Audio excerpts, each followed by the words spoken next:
ధన్యవాదాలు తెలియజేస్తూ ప్రజా సమస్యలపై తీర్మానం చుక్కారాములు గారు ప్రవేశపెడతారు. బలపరచడం కామ్రేడ్ సాగర్ గారు రెడీగా ఉండాలి.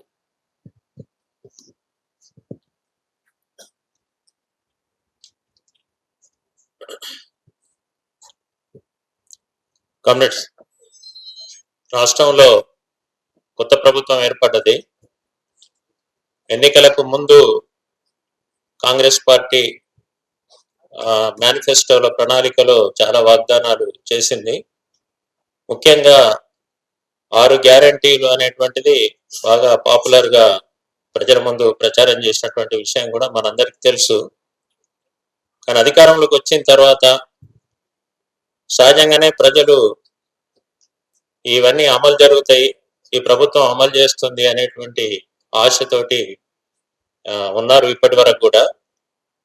కానీ ప్రభుత్వం యొక్క కార్యాచరణ చూస్తే, రాష్ట్ర ప్రభుత్వం యొక్క పని విధానం ఈ 7 నెలల కాలాన్ని పరిశీలన చేస్తే, సరే దీంట్లో ప్రధానంగా ఎన్నికలు జరిగినాయి, పార్లమెంట్ ఎన్నికలు వచ్చినాయి, ఎన్నికల కోడ్ కొంతకాలం అమల్లో ఉంది. అందుకని సరైనటువంటి పరిపాలన వ్యవస్థ ఇంకా ప్రజలకు అనుకూలంగా కార్యక్రమాలు తీసుకోవడంలో ప్రభుత్వం వెనుకబడే ఉంది అనేటువంటిది అర్థమవుతుంది. అయితే ప్రజల్లో ఆశలు బాగా ఉన్నాయి, ఈ ప్రభుత్వం నుంచి తమకు న్యాయం జరుగుతుందని చెప్పి కూడా ప్రజలు ఎదురు చూస్తున్నటువంటి పరిస్థితి కనబడుతుంది. కానీ ఇప్పటి వరకు అమలు జరిగినటువంటి విషయాలు ఏమిటి అనేది చూసినప్పుడు, మహిళలకు బస్సులో ఉచిత ప్రయాణం అనేటువంటిది మాత్రం అమలు జరుగుతున్నట్టు కనబడుతోంది. దాంట్లో కూడా కొన్ని రకాల సమస్యలు ఉన్నాయి. ఈ బస్ ప్రయాణంలో కూడా ఇబ్బందులు, కొన్ని రకాల సమస్యలు కూడా మనం గమనిస్తూ ఉన్నాం. కానీ అదొకటే కొద్దిగా అమలు జరిగినట్టు కనబడుతూ ఉంది. కానీ ఆ తర్వాత పార్లమెంట్ ఎన్నికలకు ముందు ఇంకా కొన్ని హామీలు అమలు చేస్తున్నట్టుగా గృహజ్యోతి కరెంటు సబ్సిడీకి సంబంధించింది ప్రకటించారు. కానీ వాస్తవంగా పరిశీలిస్తే ఇది కొన్ని చోట్ల అమలు జరుగుతున్న పరిస్థితి ఉంది తప్ప ఎక్కువ చోట్ల ఇది ఇంకా అమల్లోకి పూర్తి స్థాయిలో రాలేదు అనేటువంటిది మన పరిశీలనలో, మన కామ్రేడ్స్ తో మాట్లాడుతున్నప్పుడు మనకు వస్తున్నటువంటి సమాచారం. అట్లాగే ప్రధానమైనటువంటిది రైతు భరోసా, రైతు బంధును రైతు భరోసాగా మార్చి రైతాంగానికి పెట్టుబడి సహాయం చేస్తామని చెప్పేసి చెప్పారు. అంటే గత ప్రభుత్వం, టిఆర్ఎస్ ప్రభుత్వం ఇస్తున్నటువంటిది సరిపోవట్లేదు, మేము దీన్ని పెంచుతామని చెప్పి చెప్పారు. కానీ అది ఇప్పటిదాకా ఇంకా అమల్లోకి రాలేదు. ఇప్పుడు వానాకాలం స్టార్ట్ అయింది, పెట్టుబడి అవసరం ఉంది, రైతులందరూ కూడా ఎదురు చూస్తున్నటువంటి పరిస్థితి ఉంది. కానీ దీని మీద ఇప్పుడు చర్చలు జరుగుతూ ఉన్నాయి.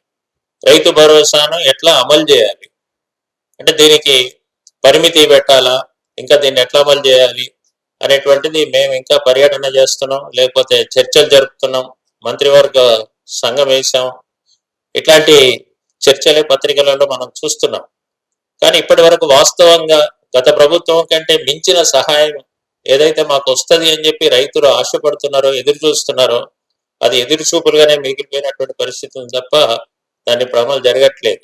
అందుకని ఎప్పుడైతే ఇప్పుడు రైతుకు అవసరం ఉందో పెట్టుబడి సహాయము అది దొరికేటువంటి పరిస్థితి కనబడతలేదు. అట్లాగే గ్రామీణ ప్రాంతంలో ప్రధానంగా ఆదాయాలు, ఉపాధి, వీటి గురించి మనం పరిశీలన చేసినప్పుడు వ్యవసాయ కార్మికులు ప్రధానమైనటువంటి సెక్షన్ గా ఉన్నారు. ఎన్నికల మేనిఫెస్టోలో వ్యవసాయ కార్మికులకు సంవత్సరానికి 12,000 రూపాయలు మేము ఆర్థిక సహాయం చేస్తామని చెప్పి కాంగ్రెస్ పార్టీ ప్రకటించింది, వాళ్ళ ప్రభుత్వం ఏర్పడ్డది. కానీ ఇప్పుడు దాని అమలుకు సంబంధించి చర్చ కూడా లేదు. అంటే మన వర్గాలుగా, శ్రామిక వర్గాలుగా, సంపదను సృష్టించేటువంటి వర్గాలు ఏవైతే ఉన్నాయో ఆ వర్గాల సమస్యల్ని తీసుకొని మేము మీకు అండగా నిలబడతాము అనేటువంటి భరోసా కల్పించడం కానీ, దాని మీద ఈ ప్రభుత్వం కదులుతున్నట్టు కానీ ఇప్పటిదాకా ఏమి స్పష్టమైనటువంటి సంకేతాలు లేవు, అట్లాంటి సమాచారం కూడా లేదు. ఆ రకంగా చూసినప్పుడు కౌలు రైతుల ఇష్యూ ఉంది. రైతు భరోసాలో గత ప్రభుత్వం కౌలు రైతులు అంటే ప్రధానంగా ఎవరైతే సాగు చేస్తూ ఉన్నారో భూమి మీద పెట్టుబడి సహాయం, పంటలు పండించేప్పుడు వస్తున్నటువంటి ఇబ్బందులు, సహాయం ఏదైతే ఎవరికైతే అవసరం ఉందో ఆ కౌలు రైతులకు మేము రైతు భరోసా కల్పిస్తామని చెప్పారు. ఇప్పుడు అది ఎట్లా కల్పిస్తారు, అది కల్పిస్తారా లేదా, దానికి సంబంధించినటువంటిది 7 నెలల కాలంలో కనీసం ప్రభుత్వం సీరియస్ గా ఒక నిర్దిష్టంగా దాని మీద ఒక ప్రణాళిక కానీ కార్యాచరణ కానీ ముందుకు పోతున్నటువంటి పరిస్థితి లేదు. కాబట్టి ఈ రకంగా చూసినప్పుడు ఇటు రైతాంగంలో పేద రైతులు కానీ, కౌలు రైతులు కానీ, వ్యవసాయ కార్మికులు కానీ, అట్లాగే రైతాంగం మొత్తంగా చూసినప్పుడు ఇవాళ వ్యవసాయంగా ఉన్నటువంటి రాష్ట్రం, ప్రధానంగా గ్రామీణ ప్రాంతంలో వ్యవసాయం మీద ఆధారపడినటువంటి సెక్షన్స్ ఇవాళ ఈ ప్రభుత్వం నుంచి సహాయం కోసం ఎదురు చూస్తున్నారు. అందుకని ఈ ప్రభుత్వం ఇచ్చినటువంటి ప్రణాళికలు, ఎన్నికల ప్రణాళికలు ఇచ్చినటువంటి హామీల్ని తక్షణమే అమలు చేయాలని చెప్పి మన సిపిఎం పార్టీ రాష్ట్ర విస్తృత సమావేశం ఈ ప్రభుత్వాన్ని మరొకసారి డిమాండ్ చేస్తున్నాం. అట్లాగే ఈరోజు రుణమాఫీకి సంబంధించి కూడా చర్చ జరుగుతూ ఉంది. ఈరోజు కూడా ఆంధ్రజ్యోతి పత్రికలో రాశారు 10,000 కోట్లకు డబ్బులు సిద్ధం చేసుకున్నారు. మొత్తం డబ్బులు సుమారుగా 31,000 కోట్ల రూపాయలు అవసరం పడతాయి అని చెప్పేసి లెక్కలు చెప్తున్నారు. మరి డబ్బులు ఇంకా 10,000 కోట్లకే డబ్బులు సమకూరితే మరి ఏకకాలంలో 2 లక్షల రుణమాఫీ అన్నది ఇప్పుడు సీరియస్ అంశం. రుణమాఫీ 2 లక్షల రుణమాఫీ కాదు, ఏకకాలంలో 2 లక్షల రూపాయల రుణమాఫీ చేయడం అనేటువంటిది ముఖ్యమైన అంశం. దీని మీద రైతాంగం ఇప్పుడు పంటలు వేసే కాలం కాబట్టి మరి రుణమాఫీ జరిగితే లీడ్ బ్యాంకులతోటి మళ్ళీ రుణాన్ని రీషెడ్యూల్ చేసుకొని ఆ రకంగా పంటలకు అవసరమైనటువంటి రుణాలు తీసుకునే అవకాశం ఉంటది. ఈ రుణమాఫీ జరగకపోతే మళ్ళీ ప్రైవేటు వడ్డీ వ్యాపారుల దగ్గరికి పోయి రైతాంగం మళ్ళీ ఇబ్బందులు పడే పరిస్థితి వస్తుంది. దీని మీద ఎన్నికల సందర్భంగా సవాళ్లు కూడా చేసుకున్నారు. బీఆర్ఎస్ పార్టీ వాళ్ళు, హరీష్ రావు ముఖ్యంగా, మీరు ఆగస్టు లోపు దీన్ని అమలు చేస్తే నేను రాజీనామా పెడతాను, సిద్దిపేట నుంచి మళ్ళీ పోటీ కూడా చేయను అని చెప్పేసి చెప్పారు. ముఖ్యమంత్రి పార్లమెంట్ ఎన్నికల సందర్భంగా ప్రతి జిల్లాకి వెళ్ళినప్పుడు ఆ జిల్లాలో ఉన్నటువంటి దేవుడి మీద ఒట్టేసి, అక్కడున్న దేవాలయం ప్రముఖ దేవుళ్ళ మీద ఒట్లేసి మరీ చెప్పాడు. కానీ ఇప్పటిదాకా రైతు రుణమాఫీ ఏకకాలంలో అమలు జరుగుతుంది అనేటువంటి గ్యారంటీ అయితే మనకు కనిపిస్తలేదు. ప్రభుత్వం దాని మీద మేము పనిచేస్తున్నామని చెప్పేసి చెప్తున్నారు. కాబట్టి ఇప్పుడు మనం డిమాండ్ చేస్తున్నాం, ఏకకాలంలో రైతులకు 2 లక్షల రూపాయల రుణమాఫీ చేయాలి. ఈ రుణమాఫీలో కూడా ఇప్పుడు ప్రభుత్వం వస్తున్న సమాచారాన్ని బట్టి ఇది రుణాలు ఉన్నటువంటి అందరు రైతులకు మాఫీ అవుతుందా, లేదు అని అంటే ఒక కుటుంబం యూనిట్ గా తీసుకుంటారా, అట్లాగే రేషన్ కార్డును యూనిట్ గా తీసుకుంటారా, ఇట్లాంటి చర్చలు కూడా జరుగుతూ ఉన్నాయి. ఇప్పుడు రేషన్ కార్డు ఎవరి పేరు మీద ఉంటే ఆ పేరు మీద ఉన్నటువంటి వాళ్లకు రుణమాఫీ. అంటే కుటుంబానికి ఒక రేషన్ కార్డు ఉంటది కాబట్టి కుటుంబానికి 2 లక్షలు. రైతుల్లో ఒక కుటుంబంలో 4, 5 రైతులు కూడా ఉండే అవకాశం ఉంటది. రేషన్ కార్డు ఒకటి ఉన్నా పట్టాదారు పాస్ పుస్తకాలు 2, 3 కూడా ఉండేటువంటి అవకాశాలు ఉంటాయి. కాబట్టి దీని మీద ఏం చేయబోతుంది ప్రభుత్వం అనే దానికి ఇంకా ప్రభుత్వానికి స్పష్టత లేదు. కాబట్టి ఈ విషయాలన్నీ ఎన్నికల ప్రచారం కోసం, కేవలం ఓట్లేయించుకోవడం కోసమే ఈ ప్రచారం అయితే ప్రజలు దీన్ని సహించేటువంటి పరిస్థితి ఉన్నారు. అట్లాంటి ప్రజానీకాన్ని, సమస్యలతోటి ఇబ్బంది పెడుతున్నటువంటి ప్రజానీకానికి అండగా సిపిఎం పార్టీ ఎర్రజెండా ఉంటుంది. ఆ రకమైనటువంటి ప్రజా సమీకరణతోటి ప్రభుత్వం మీద ఒత్తిడి కూడా చేయాల్సినటువంటి అవసరం ఉంటుంది అని చెప్పేసి మనందరం గమనించాలి. ప్రభుత్వం కూడా ఆ రకంగా ఆలోచించాలని చెప్పేసి కోరుతున్నాం. అట్లాగే ఇవాళ ధాన్యానికి బోనస్ ధర నిర్ణయిస్తామని చెప్పారు. ముఖ్యంగా వడ్లకు 500 బోనస్ ఇస్తామని చెప్పారు. పోయినసారి అది అమలవుతుందా, అమలు కాలేదా, అందులో సన్న వడ్లకి ఇస్తారా, దొడ్డు వడ్లకి ఇస్తారా, ఇట్లాంటి చర్చలన్నీ జరిగినాయి. కానీ ధాన్యానికి గిట్టుబాటు ధరతో పాటు బోనస్ ధర కల్పిస్తామనేటువంటి హామీని కూడా అమలు చేయాల్సినటువంటి అవసరం ఉంది. అట్లాగే విద్యార్థులకు సంబంధించిన ఫీజు రియంబర్స్మెంట్ సమస్యనే ఉంది. అట్లాగే యువకులకు సంబంధించి ప్రధానంగా నిరుద్యోగ భృతి మేము ప్రకటిస్తామని చెప్పారు. ఇప్పటిదాకా దాని మీద ఏమి చర్చ లేదు. అట్లాగే జాబ్ క్యాలెండర్, నిరుద్యోగ సమస్య తీవ్రంగా ఉంది. ముఖ్యంగా బీఆర్ఎస్ ప్రభుత్వానికి వ్యతిరేకంగా ఓట్లు పడ్డ దాంట్లో యువకులు ప్రధానమైనటువంటి పాత్ర పోషించారు. అట్లాగే నిరుద్యోగం అనేటువంటిది ఒక ప్రధాన అంశం. అనేక సంక్షేమ చర్యలు బీఆర్ఎస్ ప్రభుత్వం చేపట్టినప్పటికీ కూడా నిరుద్యోగ సమస్యను ఒక సరైనటువంటి పద్ధతిలో దానికి పరిష్కారం చూపలేకపోయింది అనేటువంటిది ఒక పెద్ద అసంతృప్తి గతంలో ఉంది. ఈ ప్రభుత్వం వచ్చిన తర్వాత హడావుడి చేశారు. కొన్ని రకాల పోస్టులు మేము భర్తీ చేస్తున్నామని ప్రకటనలు ఇచ్చారు. కానీ అవన్నీ గత ప్రభుత్వం ఉన్నప్పుడు ఇచ్చినటువంటి పోస్టులు, జరిపిన ఇంటర్వ్యూలు, అదంతా ప్రాసెస్ కంప్లీట్ అయిపోయిన తర్వాత వీళ్ళు వచ్చి అపాయింట్మెంట్ లెటర్స్ ఇచ్చారు. అంతే తప్ప ప్రత్యేకించి జాబ్ క్యాలెండర్ రూపొందిస్తామనే ప్రధానమైనటువంటి డిమాండ్ ఏదైతే ఉందో, ప్రధానమైన హామీ ఏదైతే ఉందో, ఆ హామీ ఇప్పటిదాకా అమలు కావట్లేదు. ఇప్పుడు గ్రూప్ 1 కు గ్రూప్ 2 కు మధ్యలో వ్యత్యాసం ఉండాలా, లేకపోతే టెట్ నిర్వహించారు, డిఎస్సి ఎప్పుడు వేస్తారు, ఇట్లాంటివన్నీ ఇప్పుడు మళ్ళీ ఆందోళన, మళ్ళీ విద్యార్థులు, యువకుల్లో కూడా ఆందోళన, నిరుద్యోగుల్లో ఆందోళన ఇప్పటికే ప్రారంభమైంది. నిరాహార దీక్షలు జరుగుతూ ఉన్నాయి. మరి దాని మీద ఇప్పుడు మళ్ళీ బీఆర్ఎస్ పార్టీ, కాంగ్రెస్ పార్టీ మధ్యలో రాజకీయ చర్చలాగా జరుగుతూ ఉన్నాయి. కాబట్టి రాజకీయాలకు చర్చించుకుంటే ఉపయోగం లేదు. నిరుద్యోగ సమస్యకు పరిష్కారం కావాలి. ఈ కాంగ్రెస్ పార్టీ ఎన్నికల మేనిఫెస్టోలో మీరిచ్చినటువంటి హామీ ఇచ్చిన మేరకైనా దాన్ని అమలు జరపడానికి ఈ ప్రభుత్వం పథకం వేసుకోవాలి, ప్రణాళిక వేసుకోవాలి, హామీని అమలు చేయాలి. అది హామీ మాత్రం అమలయ్యేటువంటి పరిస్థితి కనబడతలేదు. అట్లాగే పెన్షన్లు పెంచాలి అని చెప్పేసి ఉంది, కానీ అది కూడా ఇప్పటిదాకా ఏమీ అమలు జరగట్లేదు. దీంతో పాటు ఇండ్ల సమస్య చాలా తీవ్రంగా ఉంది. మనం చూసాము, చాలా చోట్ల ప్రభుత్వ స్థలాలలో పేదలు గుడిసెలు వేసుకున్నారు. ఆ గుడిసెల మీద గత ప్రభుత్వం నిర్బంధం ప్రయోగించింది. ఈ ప్రభుత్వం వచ్చిన తర్వాత ఉపశమనం కలుగుతుందేమో అని చెప్పేసి భావించాం. మా నాయకత్వం కూడా అనేక సందర్భాల్లో ముఖ్యమంత్రిని కలిసాం. మనం వాళ్ళకు అవసరమైనటువంటి రిప్రజెంటేషన్స్ కూడా ఇచ్చాము, కానీ ఎక్కడ కూడా నిర్దిష్టమైన హామీ రాలేదు. ఈ సందర్భంగా అనేక కేసులు పెట్టబడ్డాయి మన మీద. ఒక దశలో కేసులు ఉపసంహరిస్తాం, కేసుల గురించి ఆలోచిస్తామని చెప్పి ముఖ్యమంత్రి చెప్పాడు. ఇప్పటిదాకా స్థలాలకు రెగ్యులరైజేషన్ లేదు, స్థలాలు ఇస్తామనే హామీ లేదు, కేసులు ఉపసంహరించే పరిస్థితి లేదు. పైపెచ్చు గత ప్రభుత్వం లాగానే ఈ ప్రభుత్వం కూడా నిర్బంధం ప్రయోగిస్తూ ఉంది. అనేక జిల్లాల్లో మనం పత్రికల్లో కూడా చూస్తున్నాం.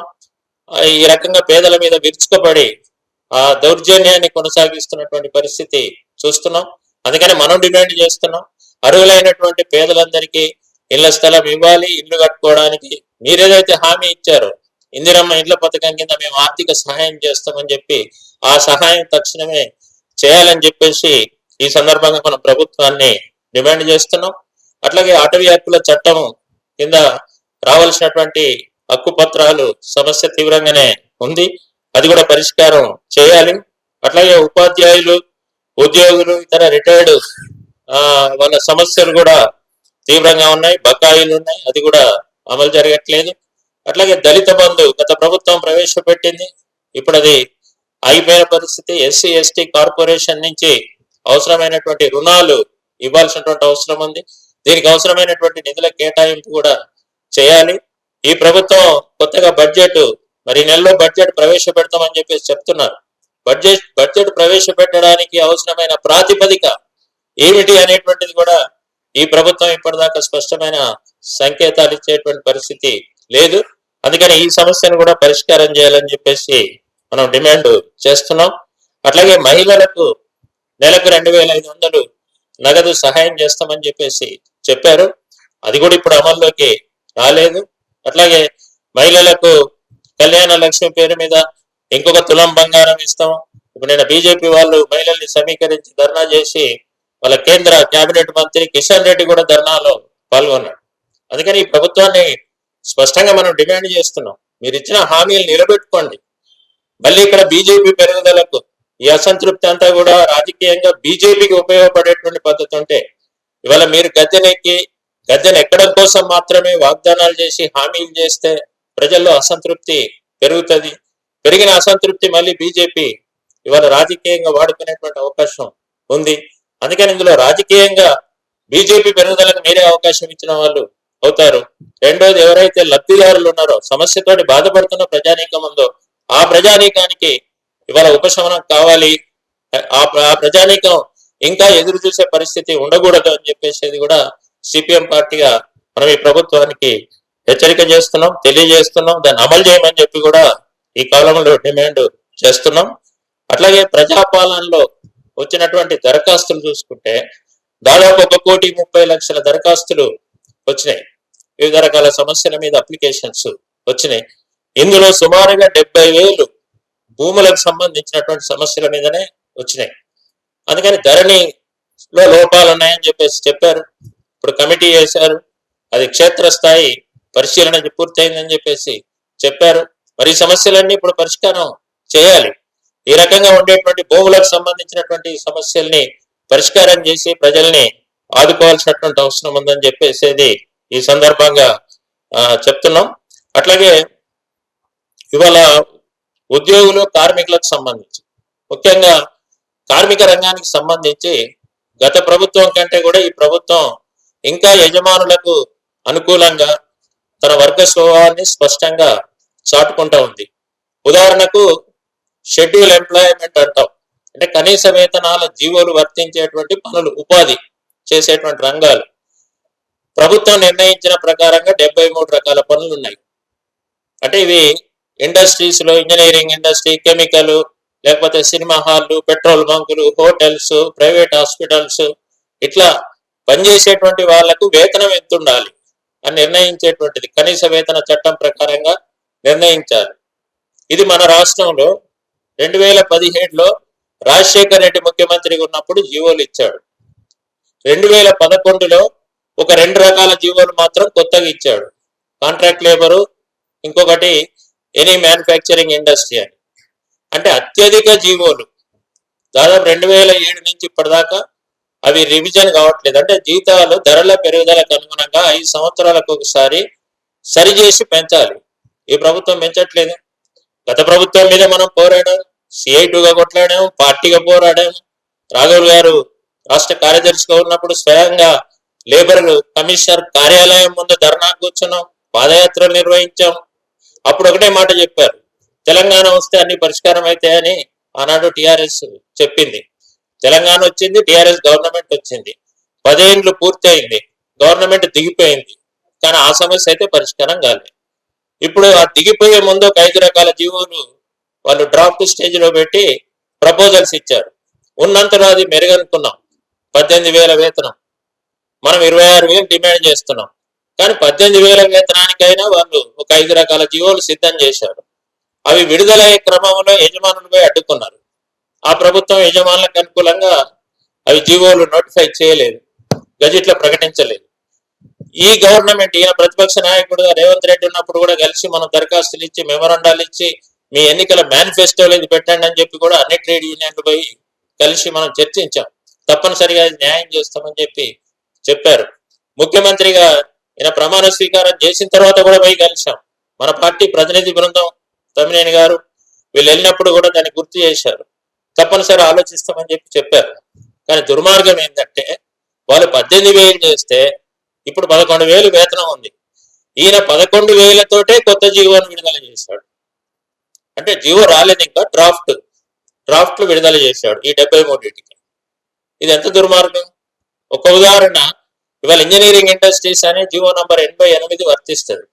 దీంట్లో బేసిక్ వేతనం 3,213 రూపాయలు ఉంది.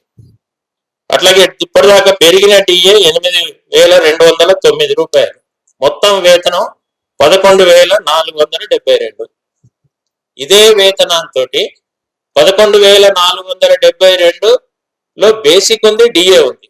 కానీ రేవంత్ రెడ్డి ప్రభుత్వం చేసింది ఏంటంటే 11,472ను బేసిక్ అని మార్చింది. అంటే దాని రూపం మార్చింది, ₹1 కూడా పెంచలేదు.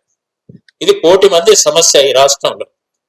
అందుకని దీన్ని తక్షణమే జీవోలని ధరలకు అనుగుణంగా సవరించి కొత్త జీవోలు ఇవ్వాలి అనేటువంటిది ఒక ముఖ్యమైన సమస్య. ఇప్పటికే ట్రేడ్ యూనియన్ రంగం దీని మీద ఆందోళన చేస్తూ ఉంది. మన CI2గా చేస్తున్నాం, అన్ని కార్మిక సంఘాలతో చేస్తున్నాం. అందుకని మన పార్టీ సమావేశం కూడా ఈ రాష్ట్ర ప్రభుత్వాన్ని డిమాండ్ చేస్తున్నాం. ఇది అన్యాయము, ఇది పూర్తిగా యజమానులకు లొంగుబాటు చర్య. అందుకని ఇప్పుడు ధరలు విపరీతంగా పెరిగిన నేపథ్యంలో ఇవాళ కనీస వేతనాల్ని ధరలకు అనుగుణంగా సవరించి కొత్త జీవోలు తక్షణమే విడుదల చేయాలని చెప్పేసి డిమాండ్ చేస్తున్నాం. అట్లాగే ఈ ప్రభుత్వం వచ్చిన తర్వాత ఐటీ రంగం, ITS సేవలు, వీళ్ళలో అసలు ఇప్పుడు యూనియన్లు పెట్టే అవకాశం లేదు. కార్మిక చట్టాలు వర్తించవు. వీళ్ళకి ఇంకా తక్కువైంది అన్నట్టుగా షాప్స్ అండ్ ఎస్టాబ్లిష్మెంట్ యాక్ట్ ప్రకారం వాళ్ళకు కొన్ని కార్మిక చట్టాలు వర్తిస్తాయి. కానీ ఈ ప్రభుత్వం వచ్చి 4 సంవత్సరాల దాకా ITS ఉద్యోగులకు షాప్స్ అండ్ ఎస్టాబ్లిష్మెంట్ యాక్ట్ నుంచి మినహాయింపు ఇచ్చారు. అంటే ఇక వాడి పని గంటలు వాళ్ళ మిగతా సమస్యలు కూడా పరిష్కారం చేసేటువంటి పరిస్థితి ఉండదు. అందుకని ఇది ఒక ముఖ్యమైనటువంటి సమస్యగా ఉంది. అట్లాగే ఈ ప్రభుత్వ ఉద్యోగులకు సంబంధించి 6 రకాల డిఏలు పెండింగ్ లో ఉన్నాయి. 6 విడతల డిఏలు మేము 15 రోజుల్లో 3 విడతలు ఇస్తామని చెప్పేసి చెప్పారు. కానీ ఇప్పటి వరకు 5 వాయిదాలు ఇంకా పెండింగ్ లోనే ఉన్నటువంటి పరిస్థితి. పిఆర్సి వేస్తామని చెప్పారు, పిఆర్సి కూడా అమల్లోకి రాలేదు. అట్లాగే ఒక నిమిషంలో ముగిస్తాను. అంగన్వాడీ సంబంధించి గత ప్రభుత్వంతో పోరాడాం. రిటైర్మెంట్ బెనిఫిట్ 24 రోజులు సమ్మె చేశాము. ఆయాకు 1,00,000, టీచర్ కు 2,00,000 రిటైర్మెంట్ బెనిఫిట్ ఇస్తామని చెప్పి ఆనాడు ఉన్నటువంటి బీఆర్ఎస్ ప్రభుత్వం అంగీకరించింది. ఈ ప్రభుత్వం వచ్చి పాత జీవో నంబర్ 10ని మళ్ళీ సర్కులర్ రూపంలో విడుదల చేసి టీచర్ కు 1,00,000, ఆయాకు 50,000 మాత్రమే ఇస్తామని చెప్పేసి చెప్పారు. అంటే గత ప్రభుత్వం ఇచ్చిన హామీని కూడా అమలు చేయడానికి సిద్ధంగా లేరు. అట్లాగే ఇందాక రాహుల్ గారు చెప్పినట్టు ఆశా రంగానికి సంబంధించి కేంద్ర ప్రభుత్వం ఇప్పుడు వాళ్ళు ఆల్రెడీ పని చేసుకుంటున్నారు, పని చేసేటోళ్ళకి పరీక్ష పెట్టాలన్నారు. ఎందుకు పెట్టాలో దాంట్లో స్పష్టత లేదు. అది కేంద్రం ఇచ్చినటువంటి సర్కులర్. అందరికంటే ముందు, అన్ని రాష్ట్రాల కంటే ముందుగా రేవంత్ రెడ్డి దాన్ని అమలు చేయడానికి పూనుకున్నాడు. ఆశాలందరూ కూడా పెద్ద ఎత్తున ఆందోళన చేశారు. అట్లాగే ఇప్పుడు అంగన్వాడీలది పోరాటం నడుస్తా ఉంది. ఈ పోరాటానికి మన పార్టీ సంఘీభావం వ్యక్తం చేస్తూ ఉంది. అట్లాగే భవన నిర్మాణ సంక్షేమ బోర్డులో నిధులు దుర్వినియోగం అవుతా ఉన్నాయి. దీన్ని కూడా అరికట్టాల్సినటువంటి అవసరం ఉంది. ట్రాన్స్పోర్ట్, హమాలి లాంటి అసంఘటిత రంగ కార్మికులకు సంబంధించి వెల్ఫేర్ బోర్డ్స్ లేవు, వాటిని కూడా పరిష్కారం చేయాల్సినటువంటి అవసరం ఉంది. బీడీ కార్మికులకు జీవన భృతి పెంచుతామని చెప్పేసి చెప్పారు, దాన్ని కూడా అమలు చేయాలని చెప్పేసి డిమాండ్ చేస్తున్నాం. ఈ రకంగా మొత్తం ఈ రోజు సమాజంలో శ్రామిక వర్గాలుగా, పేదలుగా, సంపద సృష్టికర్తలుగా ఉన్నటువంటి వర్గాల యొక్క సమస్యల్ని ఈ ప్రభుత్వం తక్షణమే పరిష్కారం చేయాలని చెప్పి మన విస్తృత సమావేశం తరఫున డిమాండ్ చేస్తున్నాం. సార్ గారు